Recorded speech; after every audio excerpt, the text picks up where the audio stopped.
আল্লাহ পাক চান যে আমরা যেন জান্নাতে যাই। যদি আমরা জান্নাতে যেতে না পারি পরকালে, একটা কারণে যেতে পারবো না, অন্য একটা কারণ, সেটা হলো আমাদের নিজের দোষে। একটা কারণ, যারা জাহান্নামে যাবে মানুষ এবং জিনদের মধ্যে, নিঃসন্দেহে মহাবিশ্বে তারা ছাড়া জাহান্নামে যাওয়ার উপযুক্ত কেউ ছিল না। ও জাহান্নামে যাওয়ার উপযুক্ত ছিল বলেই আল্লাহ পাক তাকে জাহান্নামে পাঠাবেন। আর যারাই জান্নাতে যাবে প্রত্যেকেই শুধু আমলের বদৌলতে যাবে না, বরং আল্লাহ পাকের রহমতেই যাবে। আল্লাহ পাকের রহমত যাদের উপরে বর্ষিত হবে তারাই জান্নাতে যাবে ইনশাআল্লাহ। কে আমল দিয়ে যেতে পারবে না। যত আমলই করি বলা যাবে না এই আমলের বদৌলতে জান্নাতে যেতে পারবো। আল্লাহ পাক দয়া না করলে হবে না। আল্লাহ পাক চান যে আদম সন্তান যেন জান্নাতেই যায়।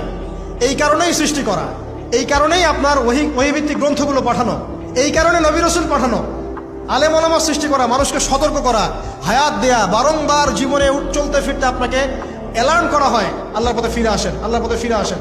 অ্যালার্ম করা হয় না? বিপদ দিয়ে আপনাকে অ্যালার্ম করা হয় আল্লাহর পক্ষ থেকে। আপনি চলতে পথে হোঁচট খান, আল্লাহ আপনাকে অ্যালার্ম দেন, ফিরে আসো। চলছেন বিপথে, আল্লাহ পাকে অ্যালার্ম দেন, ফিরে আসো। আল্লাহ পাকের পক্ষ থেকে কিন্তু এগুলো আসে। অদ্ভুত একটা হাদিস বললাম, অদ্ভুত বলতে বলছি অ্যামেজিং হাদিস।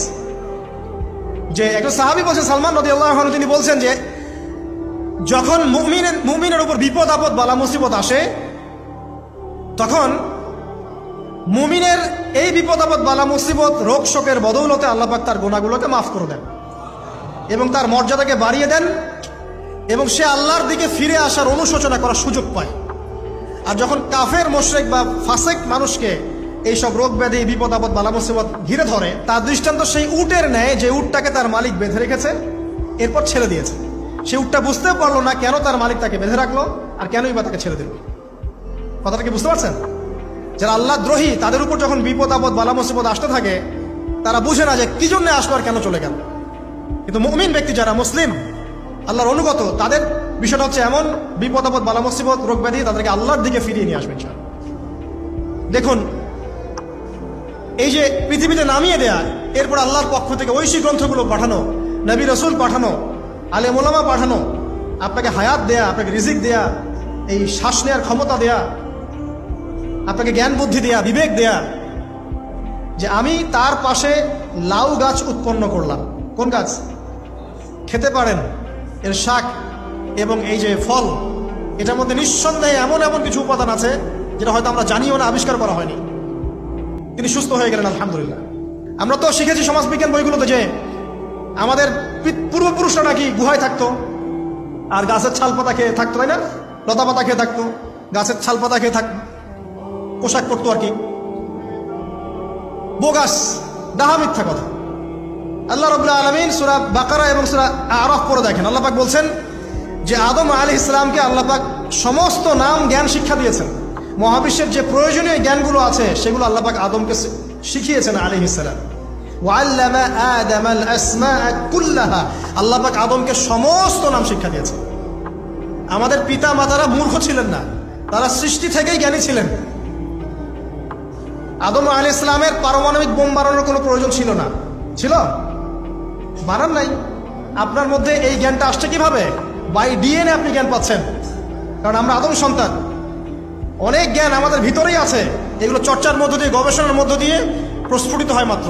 জ্ঞান ভিতরে আছে আমাদের পিতাকে জ্ঞানী করে পাঠানো হয়েছে। এই জ্ঞান শিক্ষা দেওয়াটা হচ্ছে আল্লাহ পাকের সবচেয়ে বড় দয়াগুলোর মধ্যে একটা। রহম করেছেন। শুধু তাই নয়, আদম আলাইহিস সালামকে এমন জ্ঞান শিক্ষা দিয়েছেন যে জ্ঞান ফেরেশতারা পর্যন্ত জানতো না। এটা কি দয়া নয়? এটা কি আদম সন্তানের প্রতি ভালোবাসা নয়? তারপরে সেজদা করিয়েছেন। মহাবিশ্বে অন্য কাউকে কি সেজদা করানো হয়েছে? কোরআনে কি এমন কোনো দলিল আছে যে আদম আলাইহিস সালাম ছাড়া অন্য কাউকে সব ফেরেশতারা সেজদা করেছেন? আছে? তাহলে এই যে সম্মান দেয় আল্লাহর পক্ষ থেকে, সম্মান কিসের ভিত্তিতে? সম্মান শারীরিক ক্ষমতার ভিত্তিতে? সম্মানটা কি কারণে? জ্ঞানের কারণে, ইলমের কারণে, জ্ঞানের কারণে সম্মান। এই সম্মান দেওয়াটা কি আল্লাহ পাকের রহমত এবং দয়ার নিদর্শন নয়? অতএব সম্মান পেতে হলে, আল্লাহর রহমত পেতে হলে সেই জ্ঞানের চর্চায় আবার ফিরে আসতে হবে। আপনি যদি আজও সেই ওহির জ্ঞানের চর্চা করেন, আল্লাহ পাক এই পৃথিবীবাসীর বুকের মধ্যে আপনার জন্য সম্মান পয়দা করে দিবেন ইনশাআল্লাহ। দেখেন কোথায় যাবেন, যে কোনো জায়গায় যান। নবী ঈসা আলাইহিস সালামকে চতুর্দিক থেকে আক্রমণ করছে ইহুদিরা। আল্লাহ রাব্বুল আলামিন তাকে এমন হেফাজত করলেন, তার কাছে তাকে উঠিয়ে নিলেন। এটা কি দয়ার পরিচয় নয়? এই যে একটু আগে তেলাওয়াত করলো শুরুর আগে নবী মূসা আলাইহিস সালামের ঘটনা। বনু ইসরাইল একটার পর একটা অবাধ্যতা করেই গেছে, আল্লাহ পাক তারপরেও তাদের কাছে নবী পাঠিয়েছেন, নবী মূসাকে পাঠিয়েছেন। ফেরাউনের মতো জালেম শাসকের হাত থেকে বনু ইসরাইলকে আল্লাহ পাক উদ্ধার করেছেন। এটা কি দয়ার পরিচয় নয়? নবী মূসা আলাইহিস সালাম গাছের নিচে বসে আছেন, খাবার নাই, বাসস্থান নাই, কিচ্ছু নাই, বরং তার গায়ে একটা অপবাদ দেওয়া হয়েছে যে তিনি নাকি একজন মানুষকে খুন করেছেন, অথচ তার ইন্টেনশন সেটা ছিল না। তিনি একটা ঘুষি দিয়েছেন লড়াই থামানোর জন্য, ওই এক ঘুষিতেই সেই ব্যক্তি ডেড। এবার তিনি গাছের নিচে বসে দোয়া করছেন, রব্বি ইন্নী লিমা আনজালতা ইলাইয়া মিন খাইরিল ফাকির। আল্লাহ, আমি নিঃস্ব অসহায় হয়ে এখানে বসে আছি, তুমি আমার উপর তোমার যে রহমত পাঠাবে আমি তার ভিখারি হয়ে বসে আছি। দোয়া করার সাথে সাথেই ওই শুআয়ব আলাইহিস সালামের মেয়ে হেঁটে হেঁটে চলে আসেন। তিনি স্ত্রী পেলেন, তিনি শ্বশুর পেলেন, একজন নবী পরিবার পেলেন, বাসস্থান পেলেন, চাকরি পর্যন্ত পেলেন। 8 বছর তিনি রাখালি করেছেন শুআয়ব আলাইহিস সালামের ফার্মের মধ্যে। দয়া মুহূর্তেই চলে আসবে, শুধু আল্লাহর দিকে অভিমুখী হলেই হয়, এগুলো দয়া। আইয়ুব আলাইহিস সালামের কথা মনে আছে না? দীর্ঘদিন রোগে ভুগছেন, চিকিৎসা হচ্ছে না, ভালো হচ্ছে না, শেফা হচ্ছে না। এখানে যারা আধ্যাত্মিকত্ব নিয়ে পড়াশোনা করেন, লেখালেখি করেন, তারা বলেছেন তাদের কিছু কিতাবের মধ্যে, রোগটা যখন এমন একটা পর্যায়ে চলে আসলো যে তিনি জিহ্বাটা নড়াতে পারছেন না, কারণ তিনি আল্লাহ পাকের জিকির করতে প্রচন্ড ভালোবাসতেন। এক পর্যায়ে রোগটা এমন একটা জায়গায় চলে আসলো যে জিহ্বাটা তিনি নড়াতে কষ্ট হচ্ছে। তখন গিয়ে তিনি বলছেন, রব্বি আন্নী মাসসানি আদ-দুররু ওয়া আনতা আরহামুর রাহিমিন। হে আল্লাহ, আমাকে কষ্ট স্পর্শ করেছে, আর তুমি তো ক্ষমাকারী, রহমকারীদের মধ্যে সর্বশ্রেষ্ঠ রহমকারী। আমি জিকির করতে পর্যন্ত পারছি না, আল্লাহ আমার রোগটা শেফা দিয়ে দাও। বলার সাথে সাথে আল্লাহ রাব্বুল আলামিন প্রস্রবণ ঝর্ণা তৈরি করলেন, এখানে গোসল করো, শেফা হয়ে গেল। এগুলো কি রহমতের পরিচয় নয়?